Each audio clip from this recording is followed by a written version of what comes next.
25 मार्च 2020 को अफगानिस्तान की राजधानी काबुल के एकमात्र सिख गुरुद्वारे पर एक जबरदस्त इस्लामी आतंकी हमला हुआ, जिसमें 25 सिख मारे गए थे।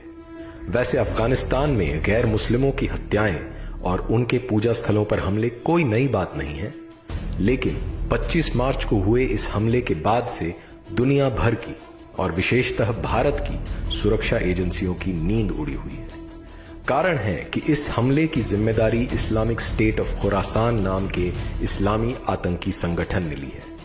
इस्लामिक स्टेट ऑफ खुरासान क्या है और ये भारतीय क्षेत्र के गैर मुस्लिमों के लिए क्यों एक गंभीर खतरा है, इसे समझने के लिए पहले इस्लामिक स्टेट को समझते हैं।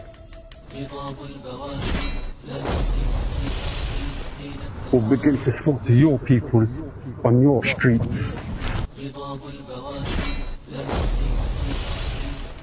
इस्लामिक स्टेट वर्तमान काल में मानवता के लिए सबसे बड़ी चुनौती है। ये एक ग्लोबल इस्लामी संगठन है जो दुनिया में गैर मुस्लिमों को खत्म करके इस्लामी शासन स्थापित करना चाहता है। इस संगठन के अनुसार गैर इस्लामी शासन व्यवस्थाएं और मान्यताएं नाजायज हैं। ये पूरी दुनिया में शरिया अर्थात इस्लामी कानून लागू करना चाहता है। ISIS अर्थात Islamic state of Iraq and Syria Islamic state की ही एक शाखा है। इस्लामिक स्टेट एक शक्तिशाली और धन संपन्न संस्था है जिसे दुनिया भर के मुसलमानों का समर्थन मिल रहा है। 1999 में शुरू में ही इस आतंकी संस्था ने 2014 में ग्लोबल कैलिफेट अर्थात वैश्विक खिलाफत की घोषणा करके दुनिया भर के मुसलमानों को इस्लामी शासन लाने के लिए प्रेरित किया। इसके लिए इन्होंने दुनिया को 20 हिस्सों में बांटा है, जैसे Islamic state of Gaza, Islamic state of Libya इत्यादि। ऐसे ही एक हिस्से को इस्लामिक स्टेट ने नाम दिया है खुरासान, जिसमें इन्होंने ईरान का उत्तर पूर्वी भाग, अफगानिस्तान, पाकिस्तान और मध्य एशिया के तुर्कमेनिस्तान और उज्बेकिस्तान आदि को रखा है। 2015 में इस्लामिक स्टेट ने ग्रेटर खुरासान का मैप जारी किया, जिसमें इन्होंने भारत, नेपाल, श्रीलंका और बांग्लादेश को भी रखा है।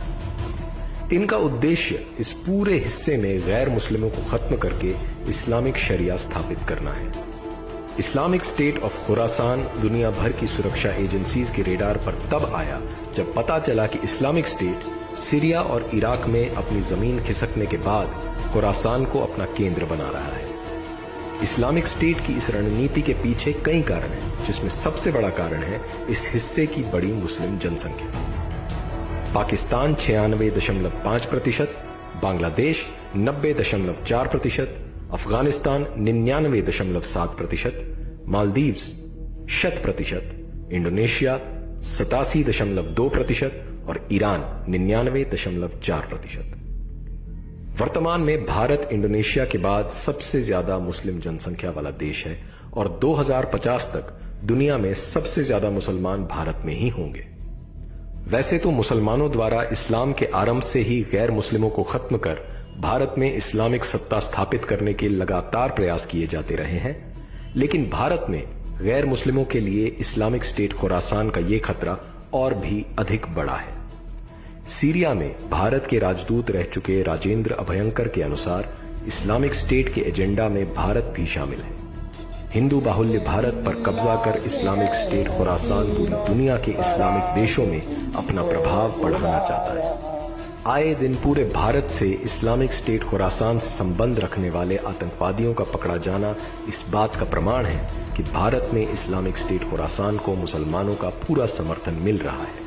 2019-20 में दिल्ली में CAA और NRC के विरोध में हुए प्रदर्शन और दंगों का इस्लामिक स्टेट से गहरा संबंध था। इसका पता तब चला जब दिल्ली पुलिस ने दिल्ली के जामिया नगर से इस्लामिक स्टेट खुरासान के आतंकवादियों जहानज़ेब सामी और हीना बशीर बेग को गिरफ्तार किया। बैंगलोर में NIA द्वारा गिरफ्तार आतंकवादियों कादिर और नासिर ने बताया कि भारत में इस्लामिक शासन लाने के लिए वे बैंगलोर में कुरान सर्कल नाम का एक समूह चला रहे थे। इस्लामिक स्टेट के अल हिंद मॉड्यूल ने कर्नाटका, तमिलनाडु, आंध्र प्रदेश और केरला के जंगलों में ISIS दाइश प्रांत की स्थापना कर दी थी। इसका पता तब चला जब NIA ने 17 आतंकवादियों के खिलाफ 14 जुलाई को चार्जशीट दायर की। तमिलनाडु की एक मस्जिद में ईद पर बड़ी तादाद में मुसलमानों ने इस्लामिक स्टेट के समर्थन में टी शर्ट पहनकर फोटो शूट कराया व नारे लगाए। ISK के ऐसे ही जाने कितने मॉड्यूल भारत में सक्रिय हैं, जो भारत में इस्लामिक शासन लाने के लिए लगातार काम कर रहे हैं। इनमें बड़े बड़े मुसलमान व्यापारी, gym trainer, students, engineers, doctor आदि सभी शामिल हैं।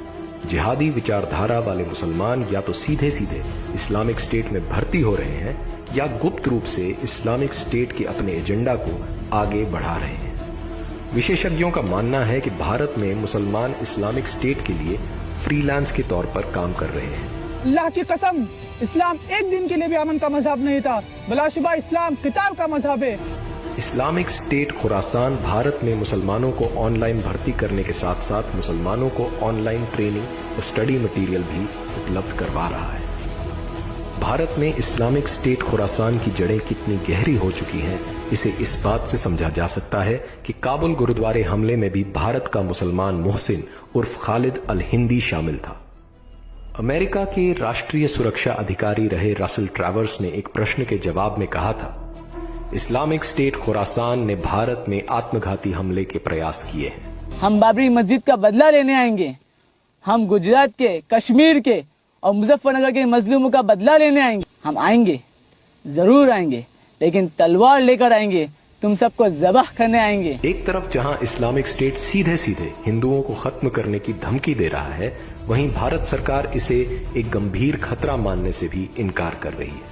कुछ समय पहले इस्लामिक स्टेट की समाचार एजेंसी अमाक ने भारत में इस्लामिक स्टेट की एक नई शाखा विलायहा ऑफ हिंद स्थापित करने का दावा किया था। साथ ही साथ IS खुरासान लगातार हिंदू मंदिरों और हिंदू विचारधारा वाले नेताओं को भी टारगेट कर रहा है। इस्लामिक स्टेट खुरासान भारत की क्षेत्रीय एवं सांस्कृतिक एकता के लिए गंभीर खतरा है।